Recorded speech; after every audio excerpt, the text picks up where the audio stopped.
Hello and welcome to the Weekend Investing Daily Byte of 5th of September, and another good day, I would say, for the markets. Um, the markets, as you very well know, yesterday had reacted to the tech stock beating that we had on Nasdaq, and Nvidia, leading that down charge. And today the markets opened with a gap up, and but the sustenance of the market at higher levels is now very iffy, in the sense of there is no follow through that comes around, and essentially, unless there will be a trigger, the market is not really willing to go forward. But before I get into the video, please note that my evergreen is going through a price change. There is still an opportunity till 10th of September to get it in with old prices. Today we are going to discuss massive demand for SGB gold bonds in the market. All the sovereign gold bonds are now trading at a premium. We will show you the premiums that are currently in the market, whether you should or should not go for them. How much is the premium? What is the advantage? All that discussion will happen towards the end of this video. First, please subscribe to the channel if you haven't so far.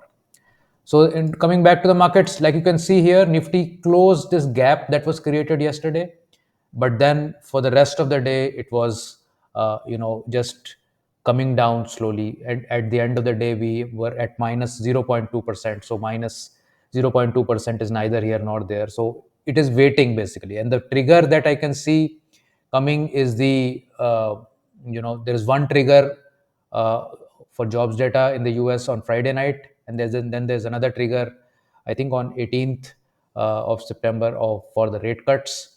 Although already there are feelers in the market here that RBI may not go for any rate cuts in the current calendar year. That will be a bit disappointing if that happens. That the US markets and other markets start to cut and because they are seeing already renewed demand. Rural demand is set to be picking up again, and there is no distress in the market. So maybe the interest rates will not go down here. Nifty Junior, again the same story as Nifty, popped up in the morning, but by evening, by end of day, Nifty Junior was totally flat. So it seems like people have had their fill. Nobody wants to take some big risk right now. They're saying, let's see what happens. Just pass some time, consolidate at these levels, and then we'll see. We've actually been doing this since mid-July.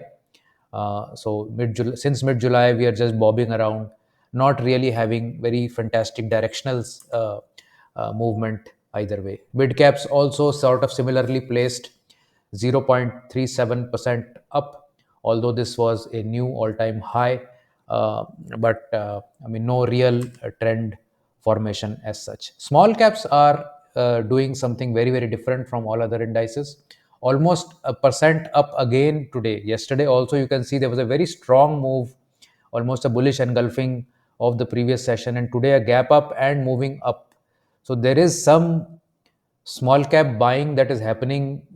I don't know, maybe some new funds are buying, or some new FII money is coming into that.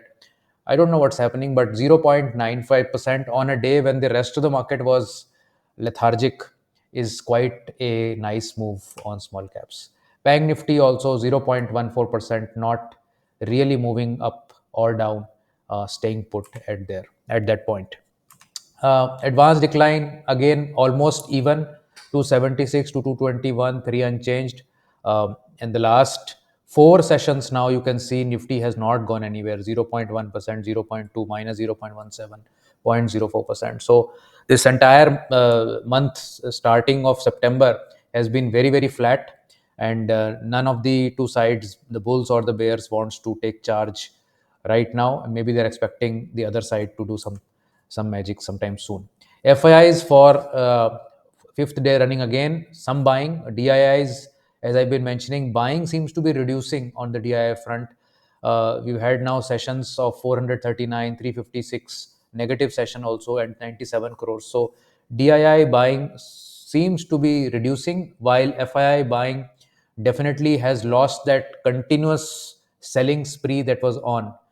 So that is the good sort of part which probably is holding the market steady, that both FI and DIs are on the green. Heat maps, nothing much to talk about really. Reliance, even on the day when the bonus was confirmed, minus 1.42%. So a lot of people disappointed by the price hike that happened on the day of bonus announcement of the board meeting. People got trapped on the wrong foot on that day, and today I think most of them would have cleared out the position and down minus 1.42%. I think the market is getting more mature.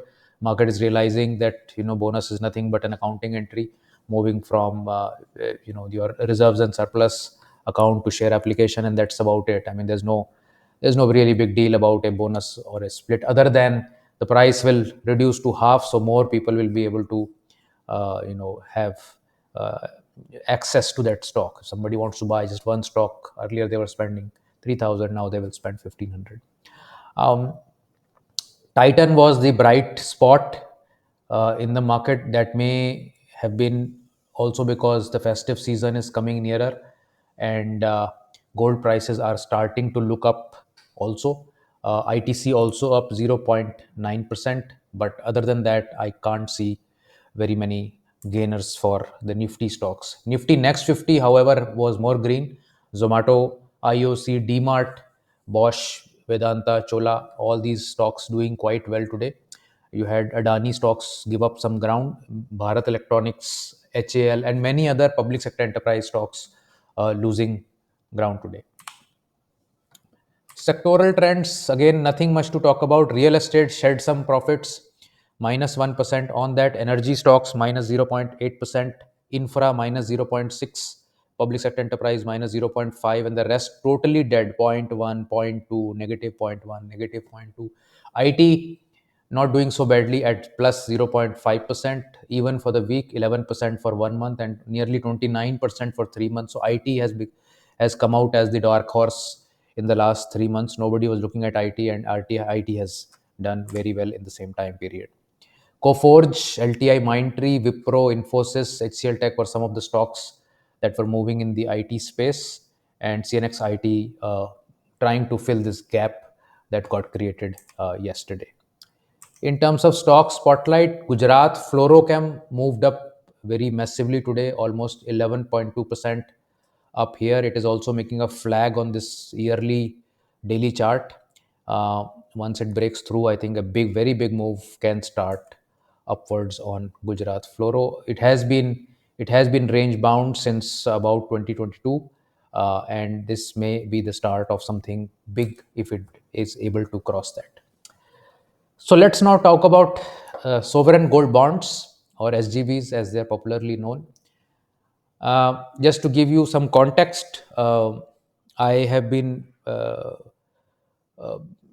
massive uh, proponent of buying gold and also sovereign gold bond format since 2016-17, and SGBs also were launched somewhere in 2015-16, if I'm not mistaken.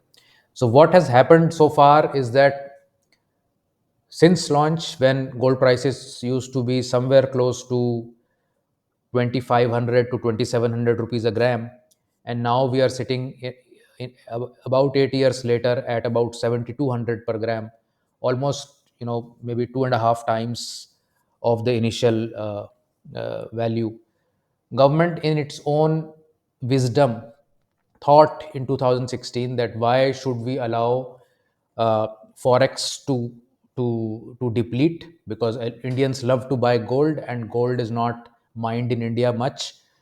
Indians have a demand of almost 800 to 1,000 tons per year, and so a lot of it is imported into India from wherever in the world, and due to that import, forex gets consumed. And in 2016, with when finance minister was Mr. Jaitley, they decided that to curtail this flow of dollars outside, why not offer uh, sovereign gold bonds to the Indian buyers, so that their gold demand gets satisfied, because all demand is not for wearing, also for investing.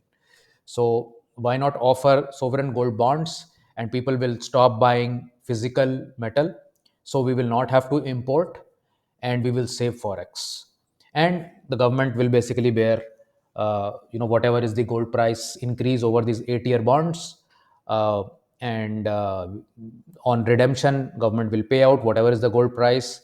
They will also pay you 2.5% of interest per year, and also the redemption would be tax free.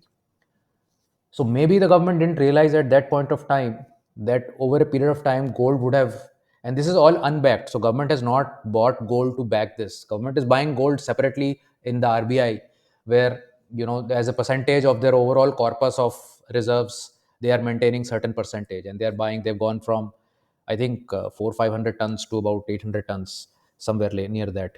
Uh, in this time period. But these bonds were basically used, and almost 146 tons of these gold bonds have been issued in the last 8 years.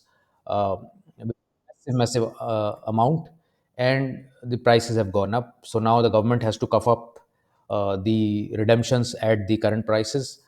The effective cost to the government of these gold bonds is somewhere near 13, 14, 15%, which any fifth grader will also tell you that government made a massive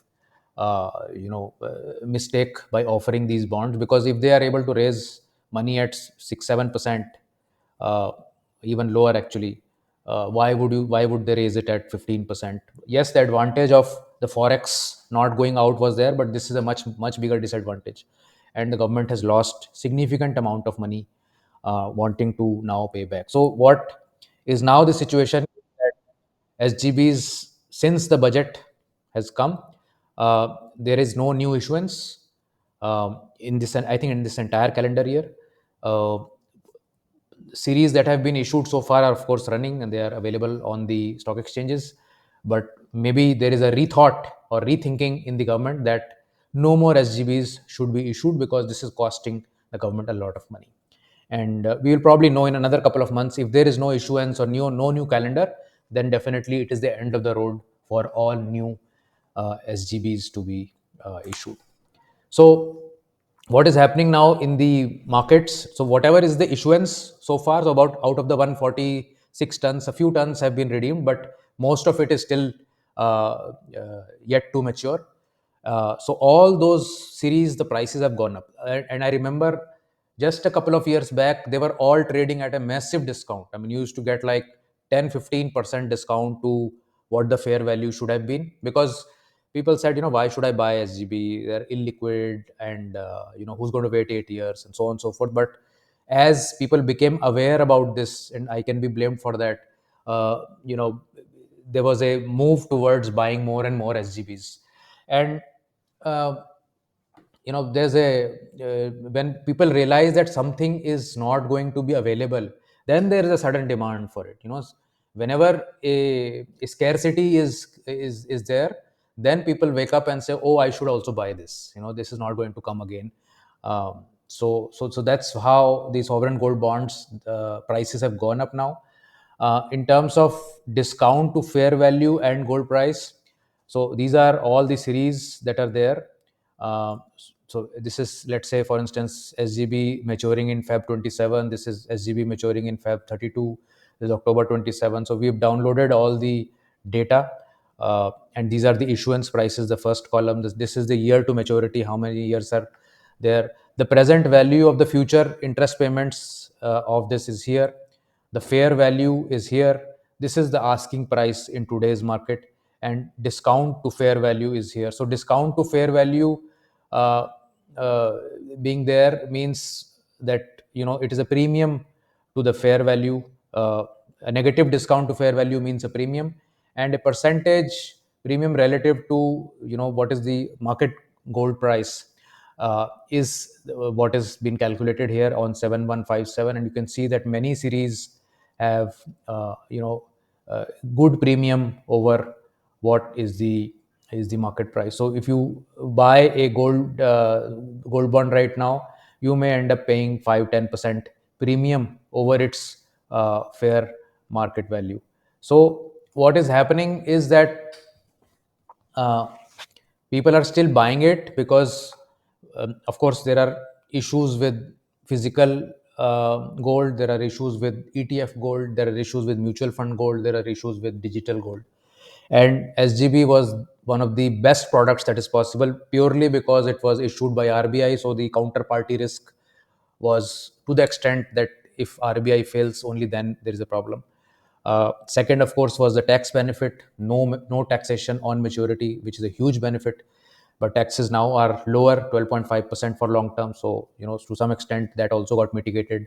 And then, of course, the 2.5% additional, which you will not get in any other format of of gold, was available. And some of this data is from a utility which calculates live prices and the present values. It was created by Mr. Amit Wani. I'll put the link in the description and you can refer to that also. So net, all series are more or less in premium, but there may be an opportunity if you calculate the taxation part of it.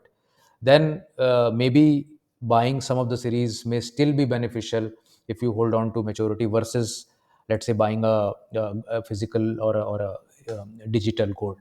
So now what is happening to the rate? The gold prices are continuously going up. We are now at $2,500 and nearly 72,000, despite the recent import duty cut by the government, which cut prices by about 9%. So, and interest rates are about to fall. So, globally, and whenever interest rates fall, gold does very well.